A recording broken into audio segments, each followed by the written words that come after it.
Hi everybody, thanks very much for tuning in and welcome to my latest video. For those of you who haven't already subscribed, please do that and do like the video if it is a video that you like. So there we are. So the subject matter of today's video is to do with the autopilot system in a Tesla.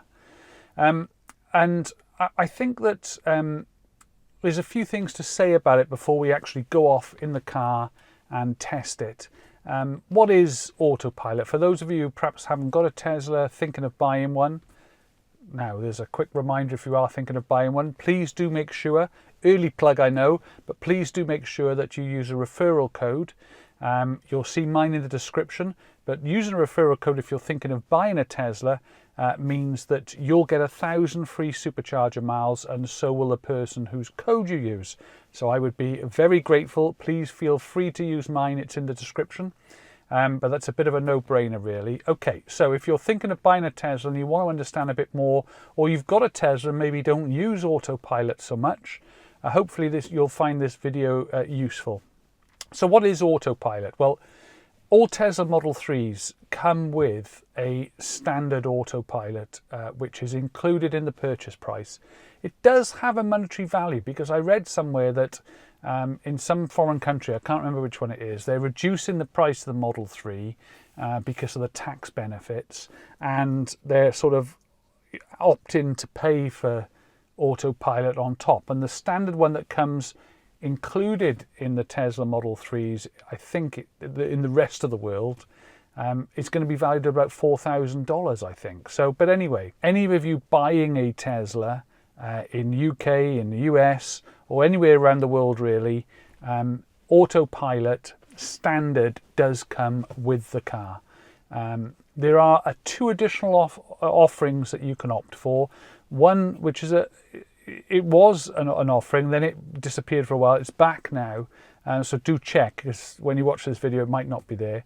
It's enhanced autopilot, and I've actually done a video on enhanced autopilot, and you can check the card above just to have a look at that. It goes into a lot of detail, and what that does do, it offers a few extra options, things like summon and things like lane changing, sort of semi-auto lane changing on motorways and certain A roads.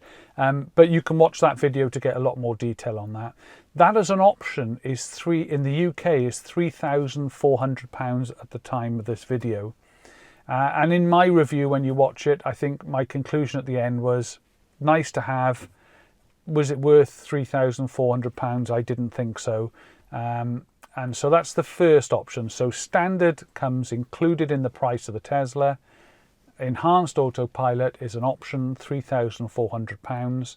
And by the way, you can opt for that straight off the app. You just go onto the app and it's there in upgrades, and you can click a button and within seconds, it's a software update.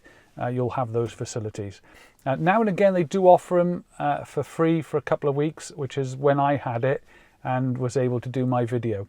So those are the first two. And then the final option is full self-drive, which is enhanced autopilot with a few more functions as well. But most of the functions for full self-drive are coming out in the future really, and it's what the future holds would be the motivation to get in that, I think. At the moment, there isn't a huge amount above. I think traffic light recognition, stop sign recognition, I think might be included. They're bringing out the ability to navigate on city roads fairly soon. But for now, there's not a huge amount that's in addition to the enhanced autopilot. And in turn, there's not a huge amount that's in addition to the standard autopilot. But today's video is about the standard autopilot that's included with every single Tesla Model 3, particularly sold in the UK. Actually, what does the future hold of autopilot? I mean, it is definitely going to be something that stays with us, I think, and just develops over time. Already, I'm recording this video now in the early part of May 2021, and there is already talk and announcements being made that by the end of this year in the UK, they're going to remove the requirement for you to have full attention. I mean, you still need to be aware of everything that's going on, but at the moment with autopilot, every sort of 30 seconds, 45 seconds, you have to move the steering wheel just to let the car know that you're still in control, you've still got your hands on the steering wheel. They are changing that law, and by the end of this year, 2021, in the UK, you won't need to do that up to speeds of 60 kilometres, 37 miles an hour. Will that be useful at 37 miles an hour? I think it's a start, isn't it? And I think it'll develop as time goes on, as they get more data, then knowing that actually it's very safe. I think that will just get better and better. And I can see a day where, particularly on motorways and dual carriageways, where you could have autopilot on a Tesla take you for the entire journey on the motorway very safely. I mean, I've driven to London on a few occasions, and I can honestly say, apart from where I've had to touch the wheel to tell the car I'm still here, I could have done 95% of the journey on the motorway without any intervention whatsoever. It is that good, in my opinion. So I think that's all to come in the future. But for now, the video today is about what's right now, what you can get right now if you're buying a Tesla Model 3, the standard autopilot, how it works, and what you need to do to activate it on screen, and how you actually use it in your day-to-day driving commute. So what does Tesla use to offer you autopilot? Well, it uses a huge range of sensors. It uses the cameras. On a Tesla, there are 9 cameras, 8 facing out, 1 facing in, which apparently is not working, isn't used at the moment. Might be for future use, but just in case. Hello, Elon.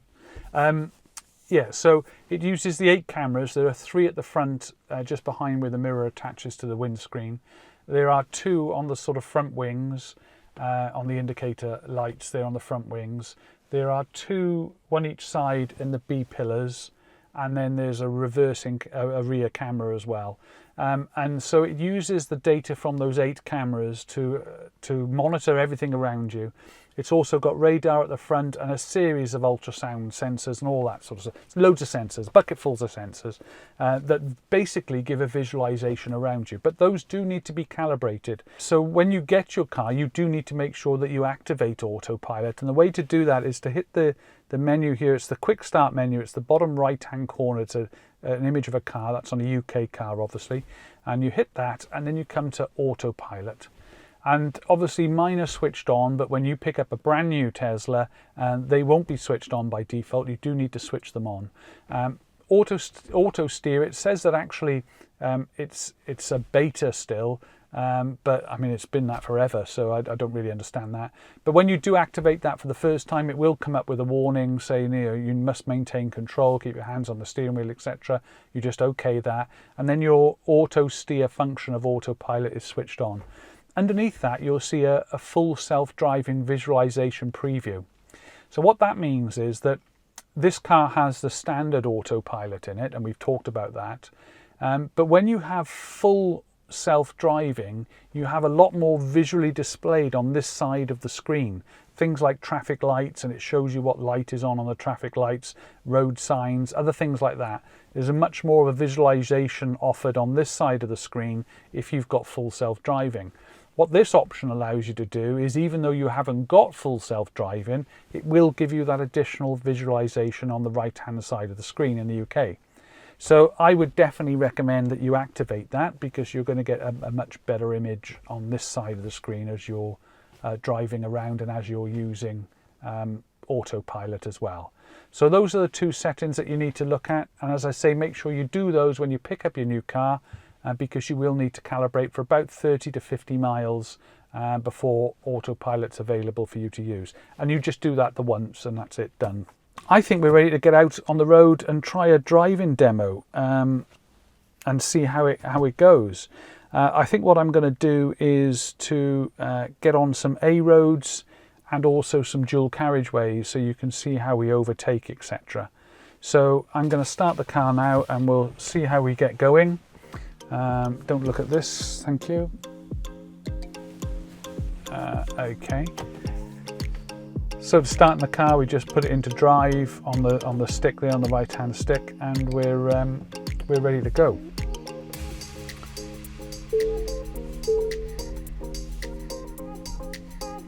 I do need to put my air conditioning on here. I'm bloody boiling.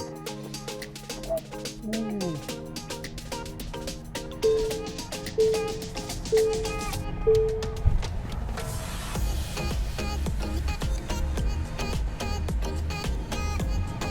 think the first thing we'll do is we'll pop off to an A road. No, we'll pop off to a dual carriageway so that I can show you, because I've got to be honest with you, the most of the time I use autopilot is on dual carriageways. I very rarely ever use it for A roads unless it's a road I know particularly well, but certainly for dual carriageways it makes a huge difference. And here we are, we've actually, would you believe, caught rush hour on a Friday in Abergavenny of all places. We'll just have a little look at the screen as we're just stuck in sort of stationary traffic really, and you can see some of the visualizations. I mean, the car is actually, it's spotting the junction line up ahead, which is incredible. There's three cars in front of me, two have just gone, but you can see the sort of double yellow lines are picked up, and also the stop line at the end of this junction is picked up as well. And all of these things are available on the sort of the enhanced visualization, so it definitely is worth clicking without a doubt.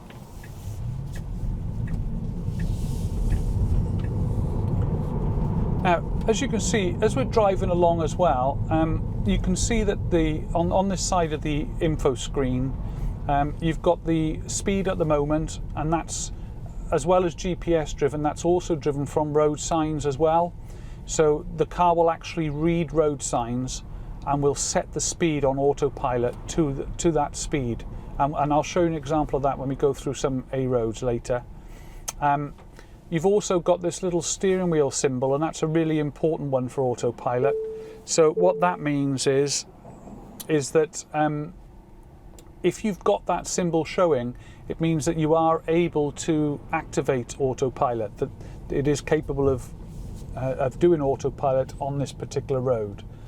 So that's a really important thing to look out for. Obviously it disappears when you're on roundabouts, because autopilot, the standard autopilot, won't take you through roundabouts. In fact, I don't even think full self-driving does roundabouts yet, effectively. But the full self-driving, I've got to say to you, I mean, some of the videos I've seen of how they're developing this, or already got it developed ready for the future, is incredible. Where it takes you completely from A to B, does everything. It is going to be the future. And a lot of that technology is already available. I'm hoping this back camera angle is a little bit better as well. It's a new mount. Well, I've used the mount before actually, but it's the first time I've used it with this GoPro Hero 9. And so hopefully we're getting a nice shot from there. Okay, so we're now on the dual carriageway, and if we just have a little look at the screen here, you can see the visualization and how clever it is. It's picked up the sort of car in front that's just overtaken. It's also now picked up the car directly in front of me. On the screen you've got the speed that you're allowed to do on this road. You've got the symbol, which means that autopilot is available on this road, and this other symbol of 70 is the maximum speed set in the sort of autopilot and the active cruise control, and then next to that in the bigger digits is the actual speed that we're doing. So I've got the little symbol there. I'm able to use autopilot. To activate autopilot in the car, it's a simple 2 press down on the right hand stalk in a UK car. It doesn't have to be full taps, it can be just a sort of part tap, the same as you do on this side when you just want the indicator to go 3 times. You don't need to push this right down, so just 2 little taps and autopilot is now engaged. You can tell it's engaged because you've got the symbol has gone blue, the steering wheel symbol, and also you've got these 2 blue lines on the dual carriageway. Now at the moment we're in a 70-mile-an-hour speed limit.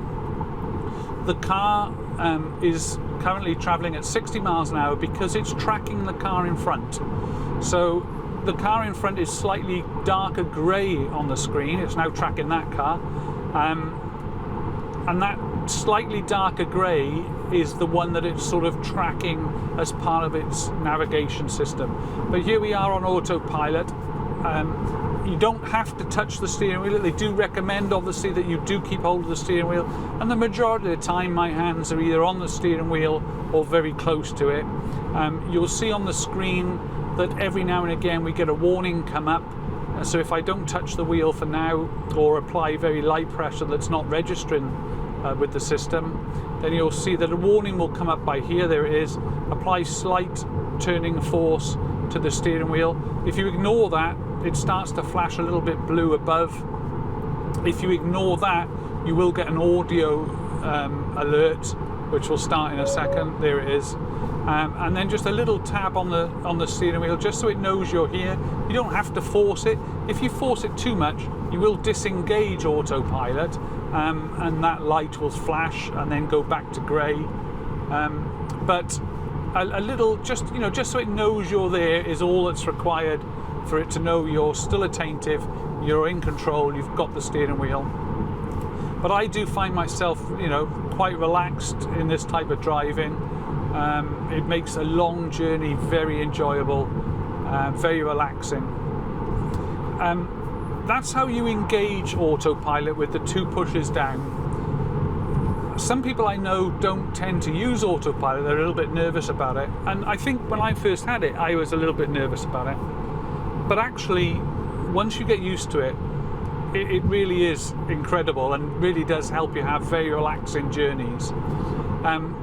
One of the things that you're nervous about, I think, when you first have it, is how do you, the car is now in control of itself. How do you take back control? Well, there are lots of ways of doing that. So you really are in control. As far as disengaging autopilot goes, there's about 3 methods of doing it, which are very easy to do. So the first method is just to move up on that stick. You'll see that the symbol flashed, and now I'm back in control of the car. I've got the steering, I've got the acceleration and the throttle under my control again. So just put it back on autopilot. You can see, actually, naturally I tend to drive a little bit closer to the middle lane, to the middle white line, whereas autopilot puts you bang between the lines. So it does tend to move you over a little bit when you first activate it. And then another way of disengaging would simply be to touch the brake. Touching the brake makes that symbol flash, and then you're in complete control again. So you are in control. Do relax when you're using it. Very easy for you to come out to take over again. The stalk going up is the one that I tend to use. Oh, sorry, I should add, the third way of disengaging autopilot is just by really sort of maneuvering the steering wheel a little bit more. So you only touch it lightly just to let the car acknowledge that they're there. But if you touch it a bit more, then you've now got back in control. The symbol flashed off, and you've now got control of the car. When you do it that way, by moving the steering wheel, what you've done is you've disengaged auto steer, but you still have the traffic aware cruise control activated. And you can tell that because the 70 miles an hour maximum has got a blue circle around it. So that means that I'm not having to touch the pedals. I have got the steering, but the car is keeping the speed within that 70 based on the distance of the car in front. But I'm just going to put it back onto auto steer as well. So now it's in full autopilot. And just wanted to point out to you this difference here. So whilst I've set the car to be doing 70 miles an hour maximum, and that will automatically do that based on the speed limit and the road signs that the car encounters, it is only doing 65. And the reason it's doing 65 is the car is monitoring the vehicle in front and will keep you a distance away from that.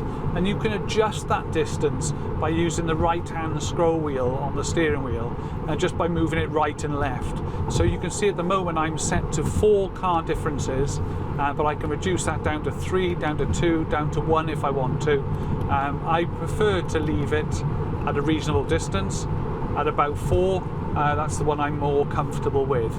So this car now will maintain that distance. As that car slows down, because we're approaching a roundabout, my car will automatically slow down as well.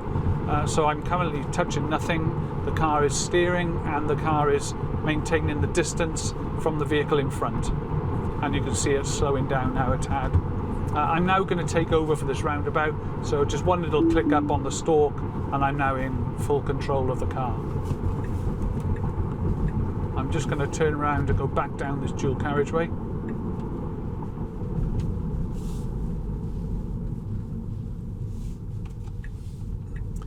and hopefully I'm going to be able to show you an example of overtaking.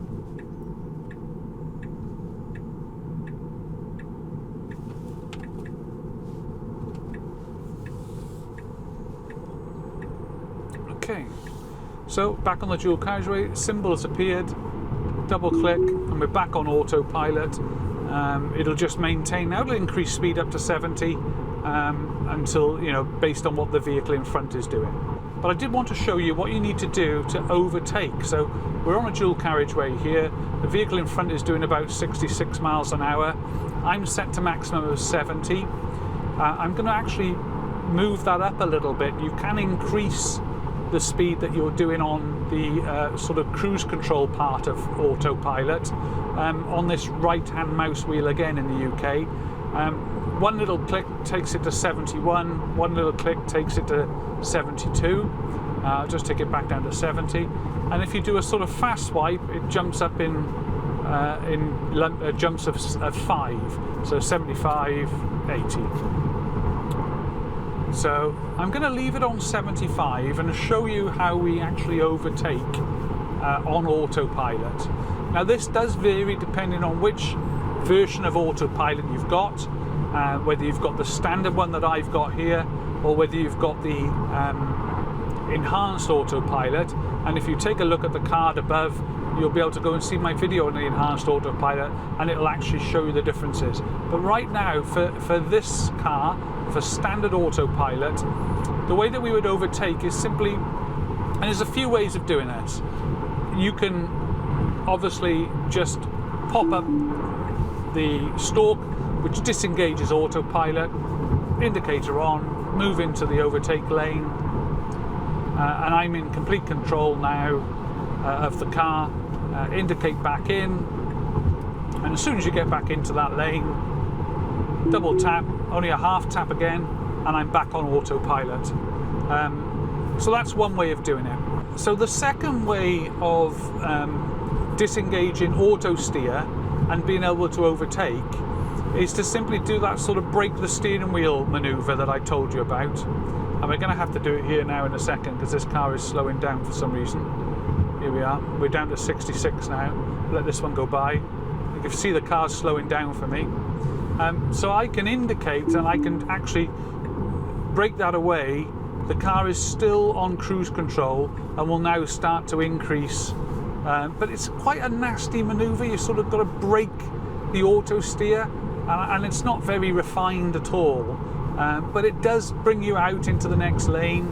It does maintain the speed for you and accelerate and keep you in cruise control, and then a double tap and your auto steer is back on. But it's not a very refined way of doing it. So the third way, and the much more refined way of doing it, I think, is you have a little bit of force on the wheel and you indicate, but you only indicate once the car knows you're there with that little bit of force, and that will take you off auto steer in a very smooth way, no juddering in the steering, and it keeps autopilot on. So now the car is going to overtake, because I've said it can go to 75. I could re-engage autopilot here now as I'm overtaking. A little bit of force on the wheel, indicates, and the symbol flashes off again. I've still got cruise control on, and then double tap and I'm back on auto steer. And that for me that's definitely my favorite way of overtaking on autopilot. Once you get used to it, do it a few times. The trick to it is you've definitely got to have that little bit of force on the steering wheel before you indicate. The symbol will flash and you'll be able to move across, maintaining the speed through the cruise control. So okay, what I'm going to do now is I'm actually going to take us onto an A road, and I must admit, probably in my experience of the Tesla and of driving on autopilot, I tend to use it probably 95% of the time. It'll be on motorways or on dual carriageways. You can relax, I think, on those type of roads, knowing that the car, it's safe, the car's in control, and it does make the driving experience much more relaxed. However, you can use it on other roads. I'm going to give us an example of that now. So we're just joining this A road. We've got a car in front of us. You see how it picks up the bollards there on the visualization? It'll also pick up the road signs, and we'll see that in a moment. The car is not on autopilot now. I've got control of the car. So I'm hoping we're going to see a road sign. There's a 40 mile an hour road sign coming up. So we're currently in a 60 speed limit. There's a 40 miles an hour coming up, and you saw that there, and it changes the autopilot. You saw the recognition go to 40. It also automatically changes the maximum allowed, and we've got a lorry on the humpback bridge. Okay. So yeah, so you see it notices the 40 miles an hour. It in fact noticed that tiny one. Did you see the little one on the lamppost there? And it picked it up as a 40 as well. There's one over there. Yeah, it picked that one up too. And now we're coming now to the sort of, you know, the, I can't remember what they call it, you know, but the 60 mile an hour limit. It's seen the sign. Is it going to change it to 60? Yes, it has there. It's a bit faster responding like that than it is on other satellite navigations where it just uses GPS. Okay, we're going to put autopilot on now. We'll have a little look to see how it manages here. So we're on an A road. We've got the car in front, obviously, is making our speed less than the 60. We could do 60. The maximum is set to 60, but we're actually doing 44 at the moment because of the car in front. And I must admit, I have used autopilot on this road before, and it does deal with this road really well. But I can remember when I went to London, last time I went to London, there was sort of stop and go traffic all the time. And this made such a difference in that sort of stop and go traffic, where I could just sit back and know that I'm not going to crash into the car in front. The car will accelerate for me when it needs to and slow down when it needs to.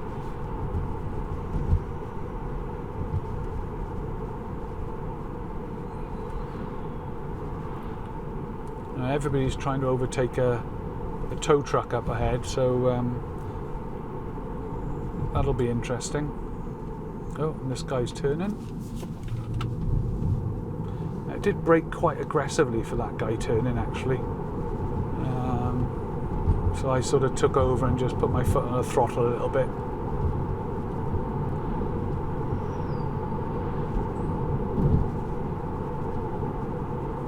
Okay, so we're going to see how it deals with these lanes here now. I'm not steering. I've got my hand near the steering wheel, so I can take over if I need to.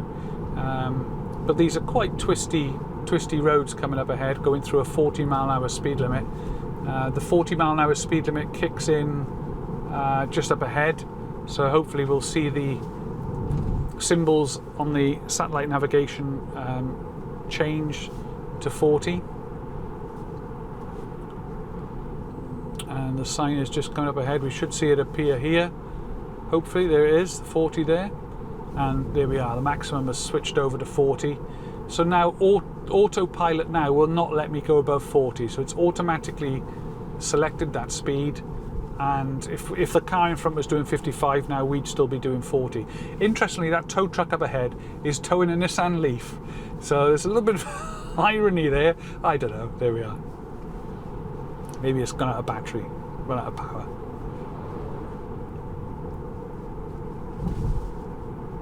It really deals with those bends there, because it is quite a twisty little bit there through that village, and it deals with that really well. Keeps you nicely in between the lanes. Now you can see it picks up the double white lines here. Look, so you've got the one blue line and the one greyed out line because we're on double whites. We'll see if that disappears now up by here, because it goes to a single white line in a second. Ah, there we are. So the visualization is really good. It's not just picking up the car in front of me, it's also picking up the tow truck in front of that. You know, so it sees round things. I'm not so sure how it does that, but it also, I don't really spotted it there, it picks up arrows on the road now as well. So we're still on autopilot. We've been on autopilot for the whole time. I've not had to intervene at all. And we're coming into a village called Goitra now again, which has got some quite twisty roads. Going through it, we'll see how we cope. in some respects, I'm almost glad that there's a tow truck in front of us doing less than 40 miles an hour, because it keeps our speed down.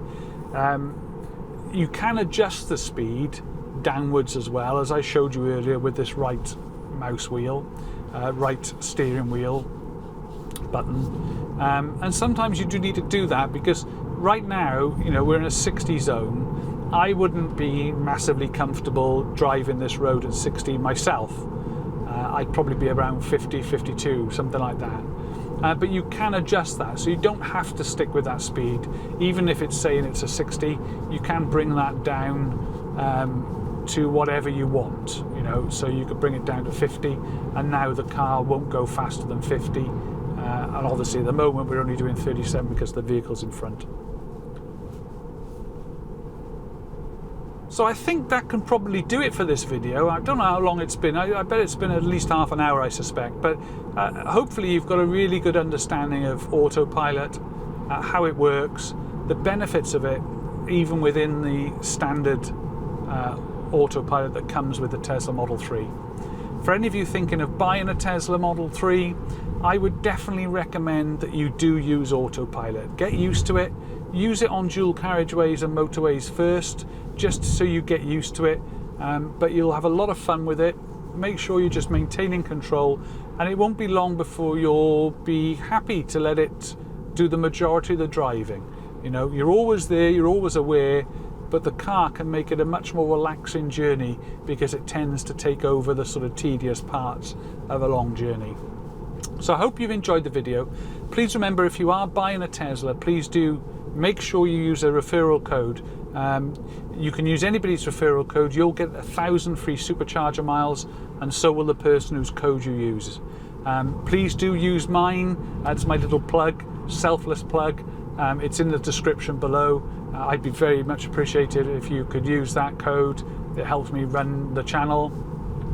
But either way, make sure you use somebody's code, because it's a bit of a no-brainer. So I hope you found this episode useful. We'll just stick with it a second while we go through these bends here. The car is doing all the steering here.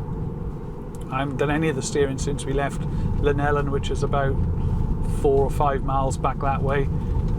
It's quite a tricky little bit of road, this, but the car is dealing with it really well. And I think we'll leave it there then. I'll say thank you very much indeed for watching.